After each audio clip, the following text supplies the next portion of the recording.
बार मैं अखाड़े में गया था, मुझे आज भी याद है। तो जो अखाड़े का मेंटर था, सब थे बहुत ऐसे, मैं कमजोर सा होता था।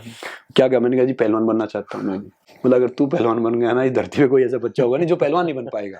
तो मेरी जिंदगी का जो मेरा रिजेक्शन है ना, वही मेरा मोटिवेशन है। मैं कुश्ती में रिजेक्ट किया गया क्योंकि रूमेटिक अर्थराइटिस पेशेंट था। फिर मैं आगे कुश्ती के बाद मोटिवेशनल स्पीच में हमारा रिजेक्ट किया गया, टीवी पे रिजेक्ट किया गया, फिल्म में रिजेक्ट किया गया, सारी चीज़ों में रिजेक्ट किया गया। अब सारे काम वही कर रहा हूँ जहाँ पे रिजेक्शन मिला था। एक्चुअली हमारी हार वो नहीं है कि कोई हमें नहीं पहचानता, हमारी हार वो है कि हम खुद को नहीं पहचानते। मेरी लाइफ में बहुत ढेर सारी बीमारी रही।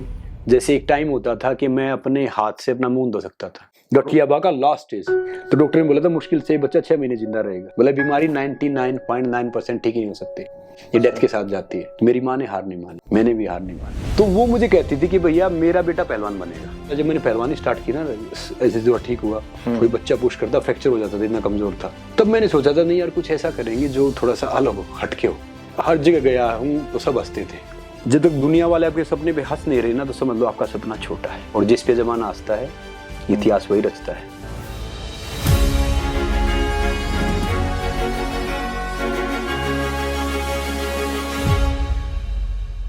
नमस्कार दोस्तों, आपने फिल्मों में बहुत एक्टर्स को देखा होगा जिन्होंने संघर्ष दिखाया, जिन्होंने हार से जीतना सिखाया। लेकिन आज मैं आपको एक ऐसे शख्सियत से मिलवाना चाहता हूं जो कि रियल एक्टर्स की तरह अपने रियल लाइफ में एक रियल हीरो की तरह उन्होंने सब युवाओं के सामने एक मिसाल बने हैं, एक एग्जाम्पल सेट किया है। तो स्वागत है आप सभी के अपने और मेरे प्रिय संग्राम भाई से। बहुत बहुत स्वागत भाई साहब आपका। थैंक यू सतेंद्र भाई, थैंक यू जो आप आए और आपके पॉडकास्ट पे मुझे आने का मौका मिला। सबको नमस्ते, राम राम। ये हमारा प्लेजर है। कुछ ही दिनों पहले हमारी संग्राम भाई से पहली मुलाकात हुई एक इवेंट में, तो फिर एक दिल से दिल का रिश्ता अपने आप बन जाता है।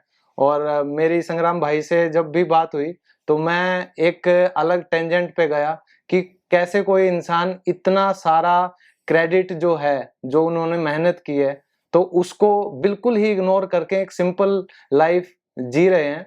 हम सुनते थे कि सिंपल लिविंग हाई थिंकिंग, वो आप एक रियल एग्जांपल मेरे सामने हो।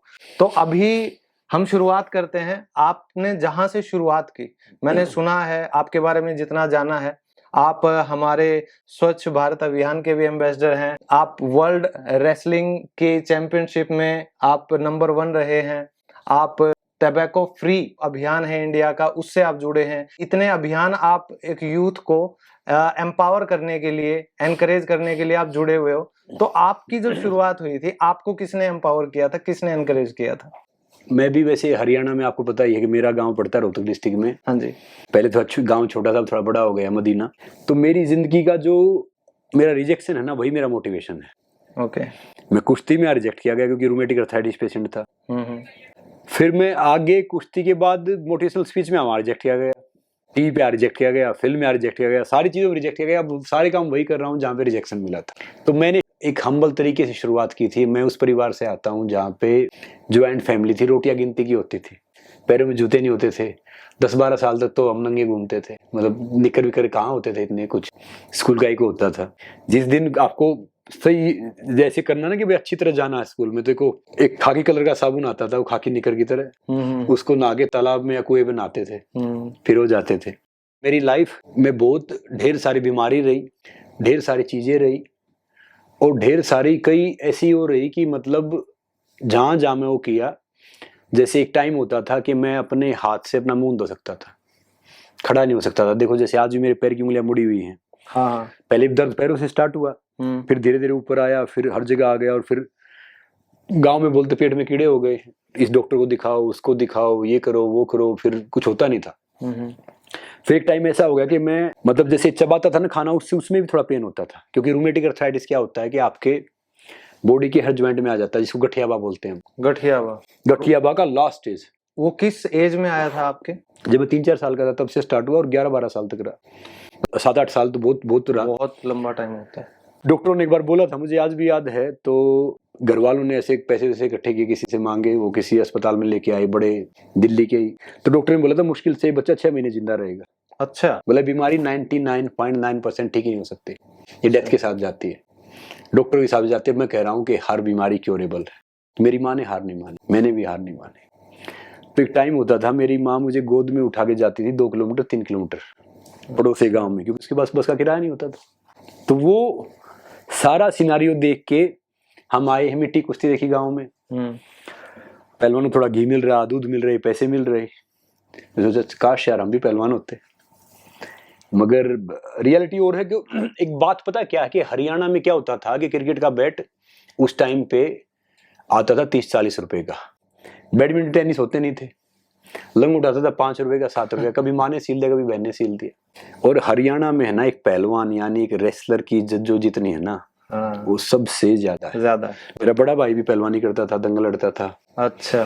तो गांव के हर उसमें वो था। तो फिर मैंने सोचा काश यार मैं ही पहलवान बनता तो सब मिलता। सोचता सपने लेता तो ऐसा लगता कि पहलवान बन गया हूँ, सारी चीजें हो गई हैं। मगर सुबह उठता तो आंखें तो खुल जाती थी मगर उठने में बहुत टाइम लगता था, क्योंकि मूव नहीं कर पाता था, बॉडी को हिला नहीं पाता था, बहुत दर्द होता था। और आपको ज्यादातर आदमी वो मारते हैं जो कहते हैं ना कि I am there for you, जो आपके खास होते हैं। हाँ। रिश्तेदार होते हैं, रे ये तो एक तो बेटा ये तो ऐसा ही हो गया भैया। ये सब हो गया, मैं समझ सकता हूँ। तो कुल मिला के ये है कि ये मैं बताऊंगा तो बहुत लंबा था कि जिंदगी में सारी चीजें वो देखी हैं जो मतलब बिल्कुल कहते हैं ना कि लाइफ आप वहां से, परमात्मा ने वहां से मुझे मौका दिया है जो बिल्कुल जो चीज नहीं हो सकती वही करनी है, और लाइफ में करना भी वही चाहिए। जिंदगी बहुत छोटी है। एक मूवी का डायलॉग भी है ना कि मैं मौत को टक से छू के वापस आ गया। मूवी का डायलॉग तो पता नहीं, मगर मैं एक बात जानता हूँ कि ये जिंदगी बहुत छोटी है। मुट्ठी बांधे जन्म लिया, हाथ पसारे जाना है, इस दरा का इस दरा पर सब दरा रह जाना है। एक्चुअली हमारी हार वो नहीं है कि कोई हमें नहीं पहचानता, हमारी हार वो है कि हम खुद को नहीं पहचानते कि हम क्या हैं, कौन है। मैं एक बात हमेशा बोलता हूँ कि हर ताज सिर के लिए होता है मगर हर सिर ताज के लिए नहीं होता, उसको बनाना पड़ता है। बिल्कुल मेहनत करके, मशक्कत करते। तो जब मैंने देखा ना कि भाई ये चीज अलग है, कुछ करना चाहिए। गांव में मैं करता था, जब मैंने पहलवानी स्टार्ट की ना, ऐसे जो ठीक हुआ, कोई बच्चा पुश करता फ्रैक्चर हो जाता था, इतना कमजोर था। तब मैंने सोचा था नहीं यार कुछ ऐसा करेंगे जो थोड़ा सा अलग हो, हटके हो, ये सब करना चाहिए। तो हर जगह गया हूँ तो सब हंसते थे। और मैं एक बात बता रहा हूँ, जब तक दुनिया वाले आपके सपने पे हंस नहीं रहे ना तो समझ लो आपका सपना छोटा है। और जिस पे जमाना हंसता है इतिहास वही रचता है, और इतिहास कोई पागल ही रचता है। जो बुद्धिजीवी होते हैं ना वो सिर्फ आपको ट्रोल कर सकते हैं, वो पढ़ सकते हैं बैठ के, हिस्ट्री तो पागल ही रच के जाएगा। ट्रोल करना, किसी का मजाक उड़ाना, ये तो सबसे आसान काम है। देखो कोई किसी के ऊपर ध्यान देता है ना, किसी के लिए बोलता है ना, तो समझो वो किसी के लिए बोलता है। एक बड़ी अच्छी बात लिखी थी उन्होंने, एक कोर नारायण जी होते थे, बोला आज मैं घर से बाहर निकला, आज कोई दुर्घटना नहीं हुई, आज मैं सबसे मिला, किसी ने बेइज्जत नहीं किया, आज मैंने सब पे विश्वास किया, किसी ने धोखा नहीं दिया, आज मैंने सबको बहुत कुछ बोला, कोई नाराज नहीं हुआ। सबसे चमत्कार की बात ये थी कि आज मैं जब शाम को आया तो खुद मैंने अपने आप को पाया। यानी जब हम घर से बाहर निकलते हैं ना तो हम धीरे धीरे धीरे धीरे को करते हैं, क्योंकि 99% लोग अपने लिए जीते ही नहीं, दूसरों के लिए जीते हैं। उसके पास ये गाड़ी ये गाड़ी ये गाड़ी, और है ना 90% लोग तो 30 के बाद मर ही जाते हैं। पता क्यों मर जाते हैं? क्योंकि अपनी पसंद का काम सिर्फ 5 से 10% लोग करते हैं, मुश्किल से। बाकी तो फिर वो धर्रा हो जाता है कि भैया ये चलाना या वो करना। देखो कोई मजबूरी भी होती है, मैं समझता हूँ, मगर मेरा ही मानना है कि छोटी सी जिंदगी है, अगर इसमें भी रिस्क नहीं लिया, इसमें कुछ नहीं किया ना, तो मेरी जिंदगी का फायदा नहीं है। बिल्कुल सही बात। हर बम्बू बांसुरी बन सकता है, ये आपके ऊपर है उस बम्बू को अगर थोड़ी सी मेहनत की जाए तो। बिल्कुल। जिंदगी में ना सब बोलते थे कि भैया आपको लाइफ में ना ये चीज नहीं करनी चाहिए, आज भी ढेर सारे बोलते हैं। मैं मानता हूँ being normal is boring, be crazy for everything. एक जहाज कहाँ पे सेफ होता है? किनारे पे सेफ होता है। और बना किसके लिए है? बड़े बड़े तूफानों से लड़ने के लिए, चलने के लिए। और कभी भी एक शांत समुंदर एक अच्छा नाविक नहीं बना सकता। तो जिंदगी में जब तक उठा पटक उथल पुथल नहीं आ गया तो मजा क्या उसका? बिल्कुल सही बात। अगर जिंदगी ऐसे चल रही तो उसका मजा क्या है? तो मैं ही मानता हूँ कि भाई मैं तो हीटर पे बैठा हुआ हूँ, नए पंगे लेता रहता हूँ। ज्यादा नीचे बैठूंगा तो आज से बम जलेंगे, उठ गया तो फिर आज खत्म हो जाएगी। तो लाइफ में भी यही करना चाहिए। और मैं बहुत सेल्फलेस जीता हूँ, मुझे किसी का कुछ नहीं चाहिए, ना पैसा ना बाकी चीजें ना दूसरी चीजें। मैं एक बात सोचता हूँ हमेशा कि मेरा देश महान तो मेरा क्या योगदान। वाह, मेरा देश महान तो मेरा क्या योगदान। बस सिंपल। ना मेरे लिए कोई पार्टी महत्व रखती, ना मेरे लिए कोई नेता महत्व रखता, ना मेरे लिए कोई भी महत्व नहीं रखता।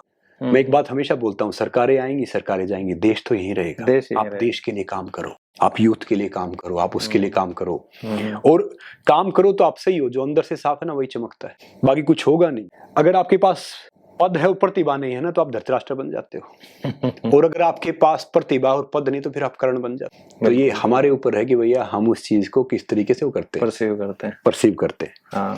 तो मैंने भी लाइफ में जो बच्चा चल नहीं सकता था वो खड़ा हुआ, जिसका सब मजाक उड़ाते थे, क्योंकि एक फिजिकल डिसेबल थोड़ा सा भी हो जाता है ना, उसको 3 गुना ज्यादा मेहनत करनी पड़ती है। बिल्कुल बिल्कुल। तो फिर मुझे याद है कि मिट्टी कुश्ती से मुझे खेलने का मौका मिला, आगे जाने का मौका मिला, फिर अपनी कंट्री को रिप्रेजेंट करने का मौका मिला, वर्ल्ड चैंपियनशिप ये सब खेला, फिर मौका मिला प्रोफेशनल रेसलिंग में आने का, तो वर्ल्ड का बेस्ट प्रोफेशनल रेसलर बना, कॉमनवेल्थ हेवीवेट चैंपियन बना। फिर मौका मिला टीवी पे आने का, जो वो शायद था, सब कहते थे ये, ढेर सारे शो किए मैंने, शो होस्ट किए। फिर सब वहाँ पे कास्टिंग डायरेक्टर भी होते थे, जब देसी थे हम तो सीधे गए थे। वो बुराई करते थे, यार संग्राम सिंह ना बड़ा सही आदमी है, मगर पता नहीं डॉक्टर, मैं सोचता था तारीफ कर रहे हैं यार ये तो बुराई कर ही नहीं रहे, क्योंकि घास से कैसी हो, चश्मा रहा होना चाहिए, सब कुछ हरा हरा दिखाई देगा। सही बात है। तो फिर मैंने देखा कि सारी चीज वही है। मैं कह रहा हूँ कि अगर आप सही तरीके से काम करते हैं ना, आप अपने लिए ईमानदार हैं, तो किसी कहीं भी कुछ काम कर लो सही हो ही जाता है। तो फिर धीरे धीरे पहुंचा। मैं पढ़ाई में बहुत कमजोर था, मतलब इतना कोई मेधावी छात्र नहीं था कि भैया मैंने ये कर दिया, क्योंकि वैसे ही था, एक क्लास में कर नहीं पाया था, एग्जाम के टाइम पे पेपर नहीं दे पाया था, तो उसमें रह गया था। इंग्लिश का कोई शब्द नहीं आता था, पढ़ते ही नहीं थे। आज मौका मिलता है, परमात्मा ने मौका दिया है कि IIT IIM से लेके हार्वर्ड से लेके मैं हर जगह जाता हूँ। तो धीरे धीरे धीरे धीरे ठोकर खा खा के ठाकुर बन रहे हैं, और जिंदगी भी वही है कि भाई हर चीज क्या है और आप क्या दे सकते हो, क्या जरिया बन सकते हो। मैं एक बात हमेशा बोलता हूँ, पैसा, फेम और इंसान जैसे आते वैसे ही जाते हैं। बिल्कुल। अगर आपने परिश्रम से पैसा कमाया, सौभाग्य से कमाया, तो 7 पीढ़ियां उसको भोगती हैं। अगर आपने फ्रॉड करके 3 पास करके पैसा कमाया ना तो 7 पीढ़ियां भुगतती हैं। ये बहुत से बोलते हैं कि यार उसने किया, देखो उस नेता ने किया, तो कई कई अच्छे इंसान हैं जो पोस्ट पे हैं, हाँ, पर कई ऐसे हैं, नेता का मतलब होता है क्या, ताने। और बाप बेटे का नहीं होता, तो आपका मेरा कहाँ होगा, आपका मेरा कहाँ होगा। तो मैं नहीं कहता कि सब गलत है या सब सही है। बिल्कुल। आप जो भी आपको लगता है कि भाई देश के लिए जो चीज सही है, आप उसके लिए खड़े, यूथ के लिए सही है, आप उस चीज के लिए परस्यू करो, उसके लिए खड़े, उसके लिए काम करो। इसलिए मेरे से बहुत बोलते हैं कि भैया वो साधु संत से मिले, हम उससे मिले, उस पादरी से मिले, उस मौलवी से मिले, उससे मिले जो गुरुद्वारे वाले से। साधु बनने में और होने में बड़ा फर्क है। बन तो हम कपड़े पहन के 1 मिनट में जाते हैं, होने में पूरी जिंदगी चली जाती है। बिल्कुल। आप हो नहीं पाते हो। तो मैं अभी देखता हूँ ना ढेर सारे जो जिनकी बात सुनता हूँ, जैसे आजकल मैं देखता हूँ हेल्थ के बारे में, मैंने इतनी बीमारी झेली है कि जो इंसान सांस नहीं ले सकता था, जो इंसान खड़ा ही नहीं हो सकता था, जो हर जगह से फाइट कर रहा था। आप शायद 8 साल तक लगभग बिल्कुल स्टिल रहे थे, मतलब नहीं क्या था, एक तरीके से बेड रिडन तो होते थे, बाकी क्या होता था, धूप निकलती थी ना, थोड़ी सी मूवमेंट होती थी, व्हीलचेयर अखबार पे लिखा हो, व्हीलचेयर के पैसे ही नहीं होते थे। हाँ, लकड़ी के सहारे या नॉर्मली लंगड़ा के, ये मतलब बेड रिडन वाला एक तरह से नॉर्मल स्टेज और था। तब नेचर कॉल के लिए जाने, टॉयलेट के लिए जाना, बाहर जाना होता था। पता वो मतलब समझ रहे हो कि वो देसी भाषा में ये आके वो जो चारपाई के नीचे नहीं आप वो तसला रखवा लेते हैं टॉयलेट करने के लिए, ये सब करने के लिए। तो एक बार नौबत वहां तक आ गई थी, मगर मेरी माँ ने हार नहीं मानी। तो आपकी जो माताजी थी, क्या वो आपकी इंस्पिरेशन रही प्रॉपर, मतलब जब मम्मी इतना कर रही है तो मैं इसका 10 टाइम्स करूं? मेरे परिवार में मेरी माताजी ने, मेरी बहन ने, भाई ने, सबने सपोर्ट किया, क्योंकि मेरे फादर साहब एक आर्मी में सिंपल जॉब पे थे। ओके। तो वो मुझे कहती थी कि भैया मेरा बेटा पहलवान बनेगा। सब मजाक उड़ाते थे ना, कहती तू बनेगा। और मैं कह रहा हूं कि अगर आप अपने आप को बोलते हैं ना कि ये बात बोलना है, ये चीज कहना है, तो वो चीज हो जाती है, बशर्ते आप उस पर लगे रहो। तो एक बार मैं अखाड़े में गया था, मुझे आज भी याद है, किसी दोस्त को बोला कि लेके चलो। हाँ। तो जो अखाड़े का मेंटर था, सब थे बहुत ऐसे, मैं कमजोर सा होता था। हाँ। क्या मैंने कहा जी पहलवान बनना चाहता हूँ मैं। बोला अगर तू पहलवान बन गया ना, इस धरती पे कोई ऐसा बच्चा होगा नहीं जो पहलवान नहीं बन पाएगा। अच्छा। तो मैंने कहा कि आपकी नजर में कौन रेसलर कौन होता है, पहलवान कौन होता है? हाँ। बोला जो अपनी कंट्री को रिप्रेजेंट करे, देश का प्रतिनिधित्व करे। मैंने कहा इनमें से कोई कर रहा है, बोला नहीं तैयारी चल रही है। तो उस दिन मैं टूटा था। बोला आप खड़े हो गए तो आपके लिए बड़ी बात, आप भाग लोगे, तो एक्सपर्ट कुछ कह रहा ना, तो फिर तो कुछ होगा। उस दिन मुझे वाकई में बहुत रोया था, बुरा लगा था कि भाई ये जब आदमी कह रहा तो कुछ ना कुछ होगा। मगर याद रखना, सामने वाले हमारी ताकत का, पैसे का अंदाजा लगा सकते हैं, मगर हमारी हिम्मत और हौसले का अंदाजा कोई नहीं लगा सकता। बहुत से बोलते कि जिसने मेरी बेइज्जती कर दी, मैं जाऊंगा नहीं, उसने पूछा नहीं, उसने पद नहीं किया। सिंह जहाँ बैठ जाता है ना वही सिंहासन हो जाता है। तो आपको ही कभी सोचना ही चाहिए कि कौन मेरे बारे में क्या कह रहा है, कौन क्या नहीं कह रहा है। आप अपना करते रहो। मेरे से बहुत बड़े बड़े पहलवान थे, हैं और आएंगे, मगर मैं चाहता हूँ कि मैं यूथ के लिए वो चीज करके जाऊं, वो लाइन खींच के जाऊं निस्वार्थ होके कि भैया उस लाइन को मिटाना तो उससे लंबी लाइन खींचो। कोई भी लाइन खराब नहीं है, ना कोई इंसान खराब है, सबकी सोच अलग है।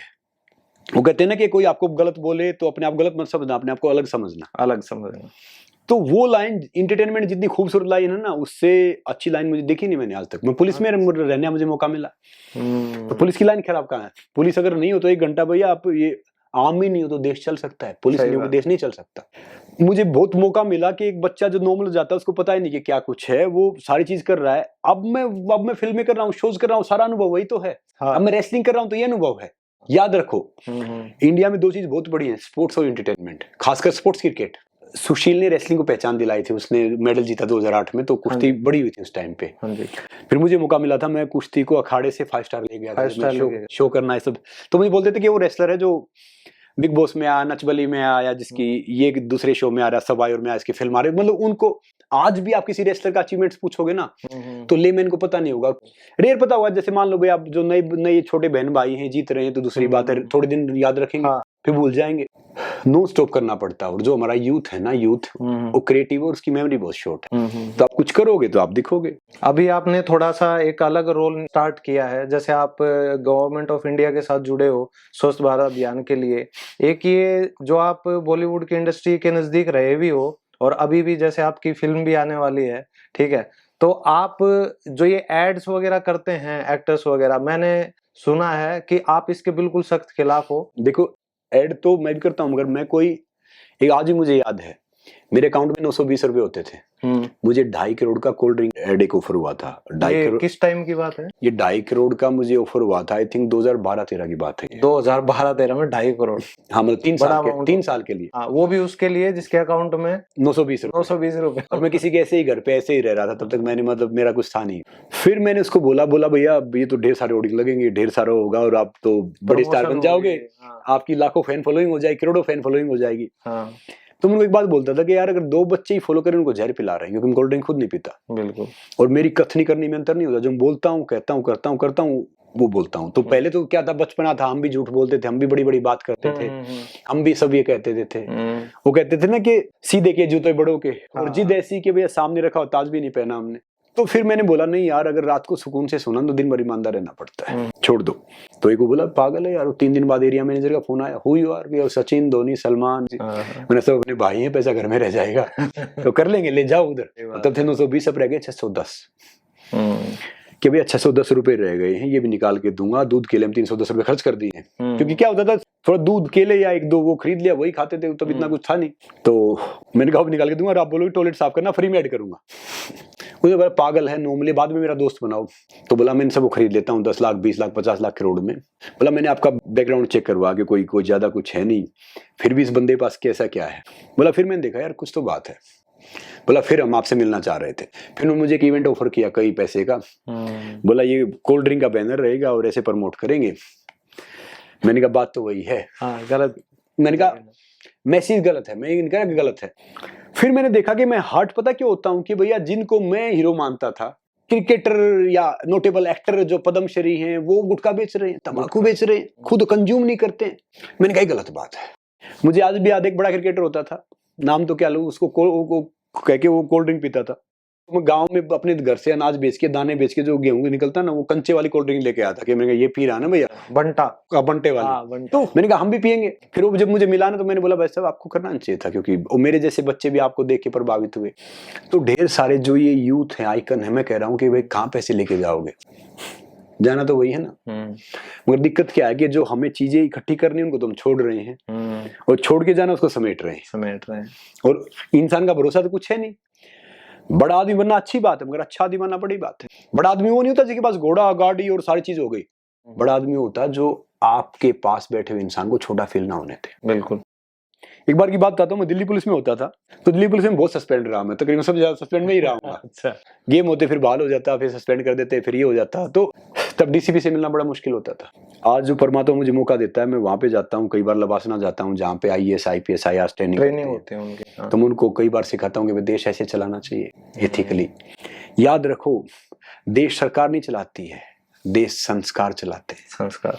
ओ, कोई टीचर है या कुछ है, उसको अपनी सैलरी नहीं देखनी चाहिए कि भैया मेरा वेतनमान इतना है। अब सैलरी तो मैं करता है, मेरे दोस्त के पायलट है, उनकी 12-12 लाख रुपए है, 13-13 लाख रुपए है। हाँ। वो वेतनमान सिर्फ आपकी तेजस्विता को बचाने का एक जरिया है। बाकी जो टीचर काम करता है, माता पिता जो काम करते हैं ना, वो काम कोई कर नहीं सकता।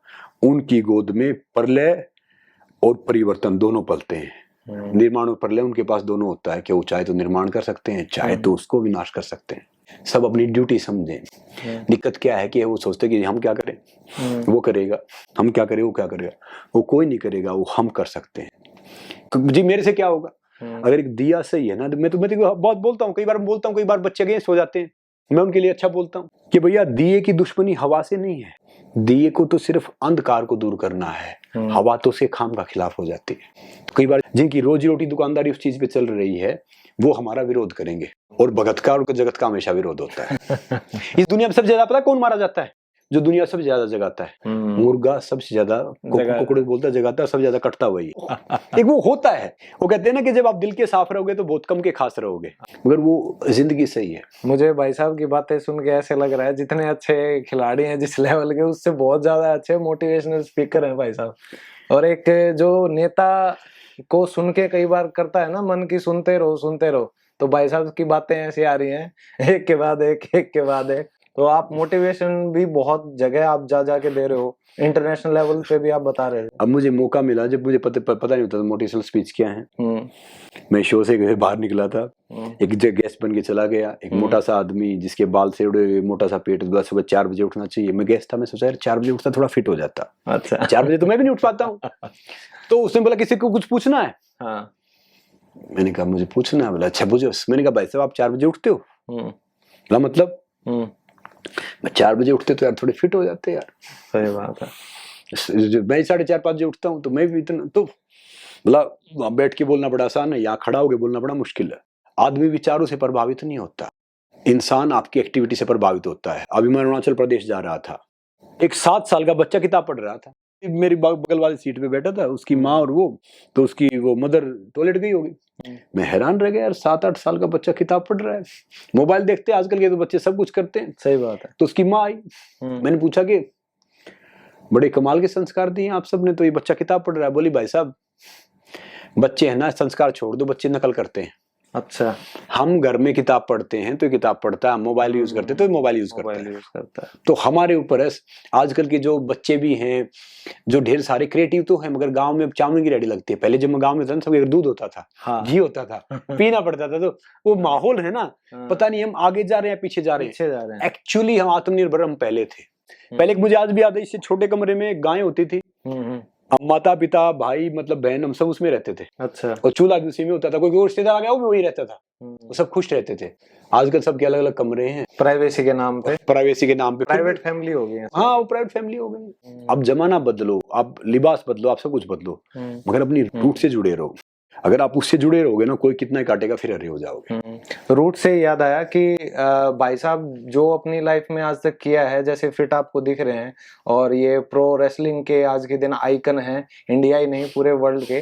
तो इन्होंने ना तो कभी गलत मैसेज दिया तंबाकू वगैरह इनका ऐसा कोई ऐड करके, और अब ये एक नए अभियान की शुरुआत कर रहे हैं। मैं अभी फिर रेसलिंग करने जा रहा हूँ, तो भैया 24 फरवरी को मेरा मैच है दुबई में, आप सब देखना। और यहाँ पे वर्ल्ड के टॉप रेसलर आएंगे 10। अच्छा। जिसमें मेल फीमेल है, जो ओलंपियन है या वर्ल्ड चैंपियनशिप मेडलिस्ट है। क्या बात है। इंडिया से मैं ही हूँ। ओके। तो अब मेरा मुकाबला होगा तो 20-22 साल के बच्चों से होगा। अच्छा। 24 साल के, 25 साल के, 22 साल के। तो मैं उत्साहित उस मुकाबले के लिए। हारना जीतना एक सेकंड पार्ट होता है कि आप एक सही तरीके से पार्टिसिपेट करो, सही तरीके से खेलो, तो आप ढेर सारे बच्चों को इंस्पायर करोगे, यूथ को, कि भैया जब मैं इस एज में कर सकता हूँ तो वो भी कर सकते हैं, रियल लाइफ एग्जांपल सेट करके। बाकी मेरा बॉडी एज तो आप सबसे बहुत छोटा हूँ, 14-15 साल का हूँ। शरीर की उम्र मेरी बहुत छोटी है। जिस हिसाब से मैं प्राणायाम करता हूँ, दे चीजें करता हूँ, तो ये सारी चीजें, तो भैया मैं तो शुद्ध शाकाहारी प्योर वेजिटेरियन हूँ। बहुत से बोलते हैं कि भैया आप जिम में चले जाओ, कहीं चले जाओ, पता क्या करेंगे, आपका बॉडी वेट 80 kg है, हाँ, आपको 60 ग्राम प्रोटीन खाना चाहिए। हाँ, अब बताओ ना कि भैया इंसान क्या करेगा, इंसान तो फिर बैग उठाए घूमता रहे, काम कैसे करेगा। मैं कह रहा हूँ सूखी रोटी प्याज खा लो, खुश होके खा लो, उससे ज्यादा प्रोटीन विटामिन कुछ है ही नहीं। बहुत से ज्ञानी ज्ञान देते हैं सूर्यास्त के बाद खाना मत खाओ। भैया आयुर्वेदा के हिसाब से मत खाओ, मगर वो पहले का शेड्यूल था। अब कोई आदमी 8-9 बजे तक बेचारा काम करता है, अगर वो खाना नहीं खाएगा 3 दिन चक्कर गिर जाएगा। बिल्कुल। जब दिल करे, जो दिल करे, घर का बनाओ कुछ भी खाओ, मगर रात को खाना खा के 1-1.5 घंटे बाद सो। हाँ, और हर रोज अपनी एक्सरसाइज करो। फिटनेस का बहुत से बोलते हैं जी, फिटनेस का पैमाना पता है क्या है? अब यूट्यूब पे देखना, आप फेसबुक पे देखना, उस इंस्टाग्राम पे देखना, 3 एक्सरसाइज आपका ये गायब हो जाएगा। हाँ, वो सब मतलब बेवकूफ बनाते हैं पब्लिक को।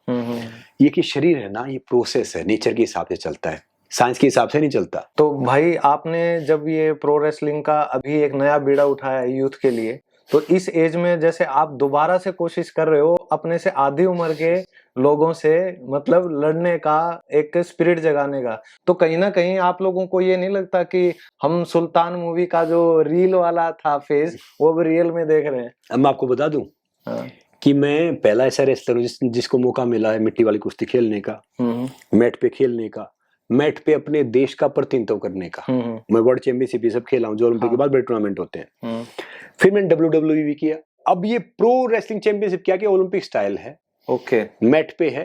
ओलंपिक में 3-3 मिनट के 2 राउंड होते हैं, यहाँ पे 3-3 मिनट के 6 राउंड। अच्छा, ताकि दो राउंड में जो पब्लिक होती है, जो यूथ होता है, उसको समझ में नहीं आता कौन आ रहा कौन जीता।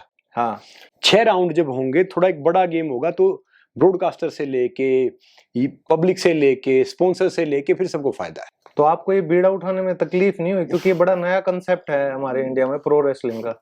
देखो क्या है कि पहले प्रो बॉक्सिंग थी, फिर बाद में उसको भी एक्सेप्ट कर लिया गया। अब मैंने सोचा कि मेरा एक विजन है कि मेरे लिए कोई ये नहीं कि भाई ऐसे खुद कुछ करना। मैं चाहता था कि हर सप्ताह कुश्ती हो, 5 स्टार में हो, मॉल में हो, गली में हो, अखाड़े में हो, मैदान में हो, हर जगह हो, स्टेडियम में कुश्ती हो, कि बाहर के बहुत अच्छे खूबसूरत लड़के लड़कियां, टैलेंटेड लड़के लड़कियां खेले और ढेर सारे अपने बच्चों को मौका मिले उनके साथ खेलने का, करने का, 2 रोजी रोटी कमाने का, आगे बढ़ने का। जैसे नेशनल टीम जाती है तो उसमें तो क्या होता है, एक वेट में एक बच्चा जा सकता है। हाँ, बाकी तो होते नहीं है। एक वेट में कम से कम हजारों पहलवान होते हैं, पूरे मिला दो तो सबको मौका मिले। ये नहीं कि कोई फेडरेशन है या चीजें हैं या कुछ है। अब मैं करूंगा तो मुझे पता है 50-100 बुद्धिजीवी ट्रोल कर लेंगे। वो कहते थे कि मुझ जैसा एक आदमी, मेरा ही हम नाम, उल्टा सीधा हो चले करे मुझे बदनाम। तो भैया मैं कुछ करूंगा तो वो अपनी चीजें मेरे में निकाल लेंगे, बाकी ढेर सारा करोड़ों यूथ इंस्पायर होगा। हाँ। और ये वर्ल्ड वाइड किसी नोटेबल चैनल पे लाइव रहेगा, बाकी जगह रहेगा। तो मकसद यही था इसका। और पता है क्या है, हम बहुत चमक दमक कर लेते हैं, सारी चीज कर देते हैं। याद रखना, ये जो दुनिया वाले हैं ना, हमारी प्रेजेंटेशन देखते हैं। हाँ। और वो है हमारी इंटेंशन देखता है।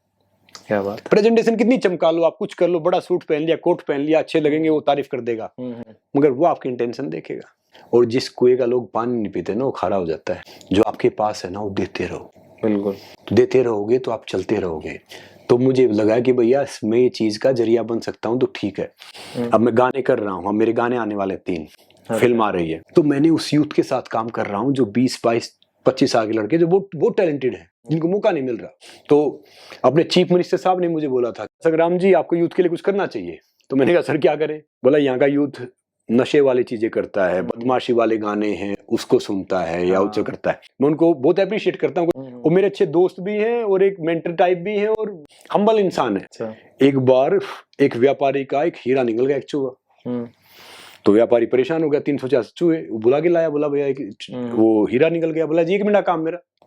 बोला 1 मिनट काम कैसे, 400 चूहे यहाँ तो। वो आया, उसने के डंडा मारा, हीरा 1 मिनट में निकाल लिया और ले गया। तो बोला ये बता कि भाई 400 में से ये कैसे पता चला कि इसके पास हीरा है? बोला जी इंसान की चूहे की फितरत एक है, जिसके पास कुछ थोड़ा सा मिल जाएगा ना अलग बैठ जाएगा सबसे।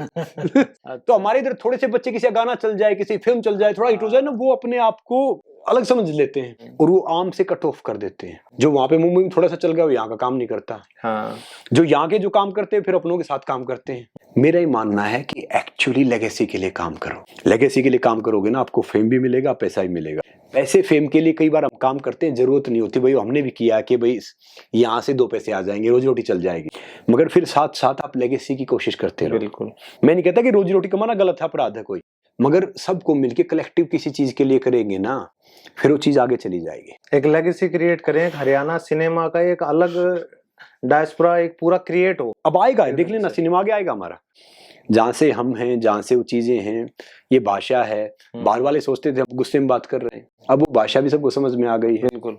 और कई यहाँ से नोटेबल कलाकार भी हुए हैं, कई सिंगर भी हुए हैं। आप जैसे मतलब इतने स्टार लेवल पे आप पहुंचे हो, ठीक है, आपने इतना मतलब आगे करा है, तो डेफिनेटली एक इमेज तो हमारी अच्छी पॉजिटिव है ही, लेकिन उसको हम एक सिनेमा में ढाल के एक और पॉजिटिव मैसेज अगर दें, जैसे आप जिस फील्ड में हो उसी में आप प्रो रेसलिंग का कर रहे हो, ठीक है, टोबैको फ्री का और स्वच्छ भारत अभियान के आप एम्बेसडर हो, तो एक तरह से आप इसी लेगेसी को फॉरवर्ड लेके जा रहे हो। देखो मैं तो भी जीरो पे खड़ा हूँ सच बता रहा हूँ, कोशिश कर रहा हूँ। सब जीरो पे खड़े हैं। एक बार मैंने मेरे पता नहीं किस गांव में चला गया, एक बच्चा है ना, उसके पैरों में चप्पल नहीं होती थी, वैसे जा रही थी लड़की। तो मैंने कहा यार इतनी धूप में इनके पैरों में चप्पल नहीं, बोले इसके मदर फादर नहीं है। तब से जरिया बनना हमने स्टार्ट किया, करता परमात्मा। अब 160-65 बच्चे फैमिली हो गई है। क्या बात, जिनका एजुकेशन का यूनिफॉर्म का मैं खाली जरिया बनता हूँ, तो जाके हम चिट्ठी इधर से उधर कर देता हूँ। मेरे गांव से भी थे, कई बाहर से भी थे। अच्छा, तो ये किसी एनजीओ के थ्रू कर रहे हो आप पर्टिकुलर, या ये मैंने एक फाउंडेशन खोला था, संग्राम सिंह चैरिटेबल फाउंडेशन में ना, इसमें किसी से कुछ लेता, जिसका जो नॉर्मली कोई बोलता ना कि ये चीज कर दो, मैंने कहा वही कर देना भैया। अब जो मैं 2 रुपए कमाता हूँ उसमें जो बचता है उसमें से 1 रुपया डाल देता हूँ उसमें। कई बार क्या होता है कि मेरे पास भी नहीं होते, वो अपने आप कहीं ना कहीं से आ जाता, चला जाता उसमें। तो वो चीजें करो जो आपको सुकून दे, शांति दे। और मैं एक बात सबको बोलता हूँ कि happiness is the highest form of success. जो खुश है वो कामयाब है। इस देश को ये थोड़ी कि भाई कोई नेता या उद्योगपति चलाते हैं। इस देश को किसान का, मजदूर का, लोहार का, कुम्हार का, मास्टर का, वो बेटा बेटी चलाते हैं। वही आके आगे बड़े बनते हैं, उन्हीं का योगदान होता है। आपने अपने हिस्सा काम कर लिया, मैंने अपने हिस्सा काम कर लिया, उन्होंने अपने हिस्सा काम कर लिया, ईमानदारी से हमारे लिए देश बनना स्टार्ट हो गया। और जितने भी हम आजकल बात करते हैं, जो ढेर सारे हमारे संत हैं, ढेर सारे मौलवी साहब भी होंगे, ढेर सारे गुरुद्वारे से भी होंगे, ढेर सारे पादरी भी होंगे।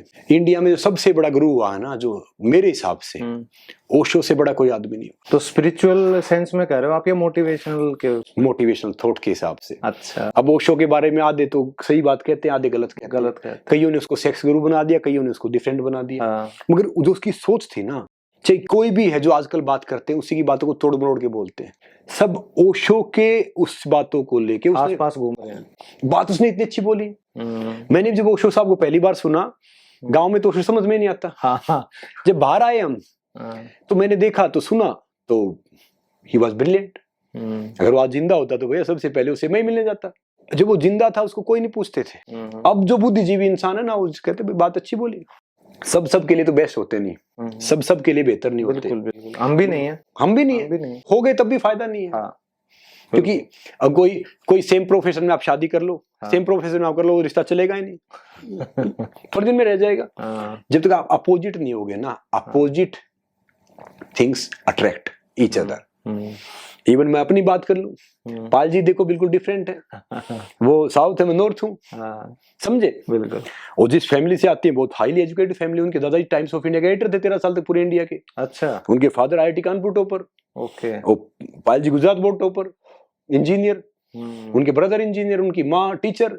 तो सब हाई फाई फैमिली थी। तो मुझे कहते थे संग्राम थोड़ा पढ़ लेते, काम चल जाता। तो मैंने कहा सही बात है भैया। अब परमात्मा की मेहर, जहाँ जहाँ पढ़े वहां में मैं चीफ गेस्ट की स्पीच देता हूँ, तो बोलता हूँ मैं कम पढ़ दे तो काम चल जाता है। मगर एजुकेशन अगर आपके पास है सही, तो आपको आगे लेके जाएगी, पीछे लेके नहीं आएगी। बिल्कुल। तो चाहे बच्चे को स्पोर्ट्स करते हो, आप किसी भी उसमें जाते हो, आपको एजुकेटेड होना पड़ेगा, आपको समझना पड़ेगा। अब आजकल ढेर सारे इशू आते हैं, जो मैं बता रहा हूँ, मुझे याद आ गया। कई माताओं ने मुझे लिखा, कईयों ने लिखा कि बेटा टेस्टोस्टेरोन लेवल कम हो गया। हाँ।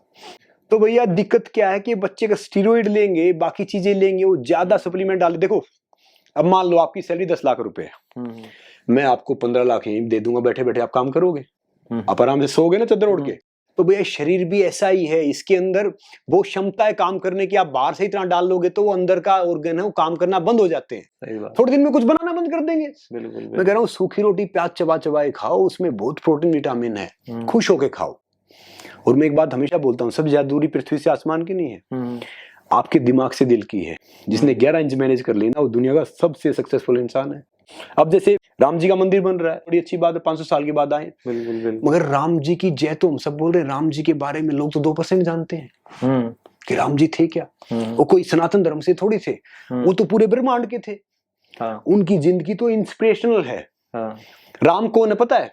राम वो जो एक रात पहले राजा बनने वाले हैं, वो वनवास जा रहे, सब सेम भाव में है। बिल्कुल, तो राम है, सही बात है, जिसने सारी चीजें छोड़ दी, सब कुछ छोड़ दिया। देखो ज्ञान दोनों को था, राम को भी था, रावण को भी था, मगर राम का विजन सही था। सच्चाई परेशान हो सकती है, पराजित नहीं। वो राम है। राम हमारे माता पिता में राम है, हमारे गुरु में राम है, हमारे अंदर राम है। देखो कृष्ण जी क्या थे? मोटिवेशनल गुरु थे। हाँ। राम जी क्या थे? कि इंस्पिरेशनल गुरु थे। क्योंकि अगर कोई इंसान सही सच्चाई से सही तरीके से मेहनत करेगा तो वो भगवान के समकक्ष पहुंच सकता है। ये राम जी ने हमें दिखाया। तो जिंदगी में जब हम पढ़ते हैं या हम सोचते हैं, हमारे नजरिए भिन्न हो जाते हैं। अब धर्म की हम बात करते हैं, धर्म पे हम झगड़ा करते हो, हिंदू मुसलमानों सिख हो ईसाई, ये सृष्टि है ना कोई 8-10 साल लाख पुरानी है। धर्म तो 4-5 हजार साल पुराना है। बिल्कुल। यानी धर्म के इससे 5 सेकंड नहीं आता, रिलीजन के इससे 5 सेकंड नहीं आता, मगर उस 5 सेकंड के चक्कर में हम अपने 23 घंटे 55 मिनट 55 सेकंड खराब कर लेते हैं, झगड़ा करके, बाकी चीज करके, ये सब करके। गलत है। मेरा ही मानना है कि यूथ को या बाकी किसी चीज को भैया अपने पे विश्वास करना चाहिए। अगर आप सब ने अपने आप को पहचान लिया तो फिर ये जरूरत ही नहीं कि भैया आप किसको पहचान रहे हो या नहीं। मैं हमेशा एक बात बोलता हूँ, शेर और चीता बहुत ताकतवर होते हैं, मगर भेड़िया कभी सर्कस में परफॉर्म नहीं करता। क्योंकि भेड़िए को आप परफॉर्म करके दिखा दो, भेड़िए को पता कि वो भेड़िया है, वो अपनी ताकत जानता है। हम अपनी ताकत नहीं जानते। अगर सब अपनी ताकत जान गए तो भैया कोई नेता, कोई दूसरी, कोई तीसरी चीजें वो आपके अनुसार काम करेंगे। मगर अभी तो कुछ है ही नहीं, हम तो अपने स्वार्थ के लिए सारी चीजें करते हैं। देश के लिए काम करो, देश है तो सब कुछ है। आखिरी फलसफा ये है कि भैया मैं तो जिंदगी ऐसे जीता हूँ कि ठोकरे खाता हूँ पर शांत से चलता हूँ, इस खुले आसमान के नीचे सीना तान के चलता हूँ। क्या बात। मुश्किलें तो साज है जिंदगी का, मुश्किलें तो साज है जिंदगी का। उठूंगा, गिरूंगा, फिर से उठूंगा और जीतूंगा मैं ही, ये ठान के चलता हूँ। क्या बात। ठोकरे खाता हूँ पर शान से चलता तो live life this way, live life king size. तो थोड़ी सी फिलोसफिकल भारी बातों के बाद एक लाइट चीज मैं यूथ के लिए सिंपल शब्दों में पूछना चाह रहा हूँ कि ये जो आपकी फिटनेस है, ये जो मेंटेन रखे, आजकल हर दूसरे यूथ में ये प्रॉब्लम है फिटनेस की, तो उस फिटनेस को वो अटेन कैसे करे सिंपल तरीके से, चाहे वो थोड़ा बहुत खाना पीना हो या एक्सरसाइज का हो, तो वो थोड़ा सा एक बार बता दो। देखो भैया, एक तो अपना रूटीन से ही रखो। क्या है कि सबसे हल्का पानी होता है, मगर पानी बड़ी बड़ी चट्टानें तोड़ देता है, लगातार उसका बहना। बिल्कुल। आप कहीं भी कुछ कर रहे हो, आपका रूटीन सेम रखो, एक्सरसाइज करो, खाना पीना खाओ। ये जरूरी नहीं कि आपने इतना ही खाना है या इतनी एक्सरसाइज करनी, कभी कम कर लिया, कभी ज्यादा कर लिया, कभी कुछ कर लिया। और हमेशा मैं तो सबको एक टिप्स देता हूँ, मैं कहीं भी जाता हूँ, मेरा देसी घी गाय का, या गाय का मिले तो भैंस का ले लो, मेरा गुड़, मेरी हल्दी, मेरा नमक मेरे साथ रहता है। क्या बात। और एक पुरानी कहावत है, जैसा खाओगे न वैसा होगा मन, जैसा पियोगे पानी वैसे निकलेगी वाणी, जैसी संगत वैसी रंगत। एक भैया अपने दोस्त बन जाओ। हम बोलते हैं I am there for you, I am there for you. जो आदमी फिट नहीं होता ना, मुझे कभी काम नहीं करता, मैं अपना सत्यानाश करके बैठा, मेरा काम का सत्यानाश करेगा, क्योंकि अपना ही ध्यान नहीं कर रहा यार। वो फिट का मतलब ये नहीं कि बस सिक्स पैक आपके जीरो साइज हो। फिटनेस का मतलब ये कि आपने दैनिक कार्य आसानी से किए, फिर आप उसके पहुंच गए। जैसे क्या होता था पहले, बाबा प्रवचन देते थे, सारे लोग बैठ के पाद मारते थे। हाँ। रामदेव साहब आए, उसने हाथ पैर हिलना सिखा, तो योग में क्रांति ले आए। बिल्कुल। तो मैं यही कह रहा हूँ कि भैया आप किसी भी साधु संत के पास जाइए, सीखिए। जब तक आपका शरीर फिट नहीं है ना आप मेडिटेशन कर सकते, ना आपको ज्ञान सीख सकते। लिखवा के ले जाओ मेरे से। सही बात। शरीर सबसे पहला सुख है, निरोगी काया। याद रखो कि हर रोज इतनी एक्टिविटी करो कि आप अपने दैनिक कार्य आसानी से करो, नींद आपको आ जाए, और खाना भूख से कम, पानी डबल, वर्कआउट ट्रिपल और हंसना 4 गुना, तो आप हो गए फिट हो गए। और मैं प्योर वेजिटेरियन हूँ। जो कहते हैं नॉन वेज खाने से ये होता और ये सब होता, वो गलत बात है। ये धरती का सबसे मजबूत, सबसे बड़ा, सबसे ताकतवर जानवर भी, इंसान भी सब शाकाहारी है। हाथी से कौन ताकतवर होगा? सही बात, शाकाहारी है। घोड़ा सोएगा तो खड़ा खड़ा सोता है, घोड़ा अगर बैठ के सो रहा तो घोड़ा बीमार है, शाकाहारी है। जो मांसाहारी चीजें, कुत्ता है, शेर है, ये एक दुड़की भागेंगे थक जाएंगे, फिर बस। शाकाहारी रहोगे तो आप में चमक रहेगी। अब देखो, आप मुझे देख लो, वेजिटेरियन हूँ, शाकाहारी हूँ, और मैं फिट हूँ। देखो, बीमार तो सब हो जाते हैं, छोटी मोटी बीमारी हो जाती है, मगर साथ में आप अपने दोस्त बन जाओ, अपने लिए काम करो। मैं एक आदमी के लिए काम करता हूँ, खुद हूँ। आप अपने दोस्त बनोगे तो अपने बच्चों के, अपने परिवार के, अपने दोस्तों के दोस्त बन सकते हो। ये तो आप झूठ बोल रहे हो। और दोस्त का मतलब क्या होता है? जहाँ पे दो सत्य मिलते हो दोस्त होता है। बिल्कुल। हम तो ओरिजिनल आ देते हैं। ये वो धर्मेंद्र साहब से पूछा किसी ने कि जी बच्चन साहब के साथ दोस्ती है आजकल? मतलब पहले तो साथ में पी लेते थे, आजकल बंद कर दी, तो दोस्ती कम ही है। तो भैया वो दोस्ती नहीं नॉर्मली करनी है। बाकी मौका मिला है अब, पिछले 2-3 साल से बच्चन साहब और मैं एक कंपनी ब्रांड एम्बेसडर हैं।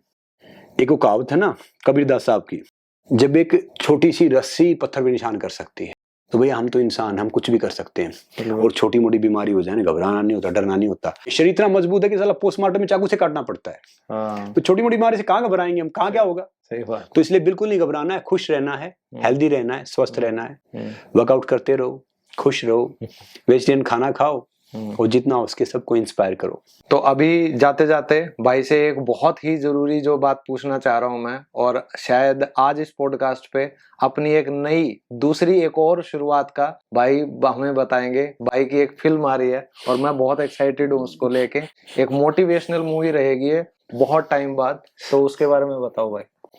नहीं, बड़ी अच्छी फिल्म है ये, एक इंस्पिरेशनल फिल्म है। इसमें एक्शन भी है, इसमें एंटरटेनमेंट भी है, इसमें इमोशंस भी हैं। एक बाप और बेटे की कहानी है, फादर और बेटे की कहानी है, उसके पिताजी और उसकी। उसमें मेरे पिताजी वो बने हुए जो सलमान खान साहब के फादर थे सुल्तान में। अच्छा। तो पूरा गांव उसको ताने मारता है। जो रियल लाइफ थी थोड़ी थोड़ी मुझे ऐसी लग रही थी कि वैसी ही है। शायद ये 29 फरवरी को रिलीज होगी। चौपाल OTT पे एक्सक्लूसिव आएगी। ओके। और बाकी पे जैसे ZEE5 है या अमेजोन है तो उनका बाटर कोलैबोरेशन है उधर, तो उस पे वो ऐसे चली जाएगी। इस फिल्म का नाम है उड़ान जिंदगी की, और ये एक नए लड़के ने बनाई जो FTI पास आउट है, और इसका शूटिंग भी मुझे मौका मिला अपने होम टाउन में करने का। बाकी मैंने 3 बहुत कमाल के गाने किए। एक तो मैंने अभी सुना इतना इंस्पिरेशनल था, पूरा अपना देसी भाषा में नशे के खिलाफ और बाकी हवाबाजी के खिलाफ, और सिंपल रहना, सिंपल खाना, बड़ा अच्छा गाना लगा मेरे। ये फिल्म है और 3 गाने हमने यहाँ के नोटेबल कलाकार के साथ ही काम किया। ओके। जैसे फिल्म में मेरे साथ में नवीन जी हैं जो मेरे फादर बने हैं। ओके। अंजलि है इसमें साथ में। तो आप जरूर देखना, आप सबको ये फिल्म देख के अच्छा फील होगा और बताना कि भैया इसमें ठीक काम किया नहीं किया है। आप कहते हैं ना कि अपनी गलती, अपना काम और अपना पेट खुद नहीं दिखता, वो दूसरे को ही दिखता है। बिल्कुल। तो इसलिए भैया सारे स्वस्थ रहो, खुश रहो। जिंदगी में ना याद रखो, जिंदगी में कभी कंपटीशन मत करो, कोलैबोरेशन करो। कि कोई पीछे है आप उसको हाथ पकड़े आगे ले आओ, कभी हम पीछे हैं तो हमारा हाथ पकड़े कोई आगे ले आया, तो जिंदगी सक्सेसफुल हो जाएगी। हमारे एक देसी भाषा में कहावत है, हाथ ना हाथ धोया करे, तो वो वाली बात है। तो भाई से मिलके मेरे को तो एक कहते हैं ना एनलाइटिंग मोमेंट सा ही रहता है। एक तो हम एक स्टेट से बिलोंग करते हैं, एक तो वो वाइब्स मैच होती है, और एक जो फर्स्ट टाइम आप किसी से मिलते हो तो इंस्टेंट जो टच होता है, इंस्टेंट कनेक्शन होता है, वो भी वाइब मैच हुई हमारी। और आज अभी 1.5-2 घंटे कैसे गए बिल्कुल पता नहीं चला, लगा 5 मिनट हुए हैं बात करते हुए। उस्तेंद्र भाई आप तो बड़ा अच्छा काम कर रहे हो, आप इंग्लिश सिखाते हो। हाँ जी।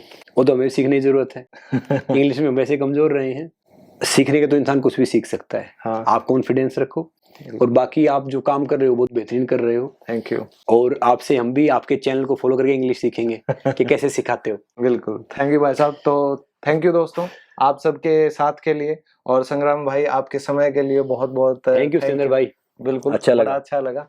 थैंक यू दोस्तों। अगर आपको इसी तरह के और कुछ मोटिवेशनल और कुछ सेलिब्रिटीज से मिलना है तो लाइक करें, शेयर करें और सब्सक्राइब करें इस चैनल को। और भाई की जो नई फिल्म आ रही है उसको पूरा सपोर्ट करें। भाई जो नोबल कॉज के लिए काम कर रहे हैं वो सबसे ज्यादा मेरे लिए इंपॉर्टेंट है, दिल से कह रहा हूँ, इस चीज को जरूर फॉलो करें। भैया चाहे आप कोई चीज देखो ना देखो, जो हमने अच्छी बात बोली है ना, इसमें से आप अच्छे इंसान बन जाओ। बस छोड़ दो बाकी चीजें सारी, जो आपका दिल करे आप सारी चीज देख लो, मगर अच्छे इंसान बन जाओ।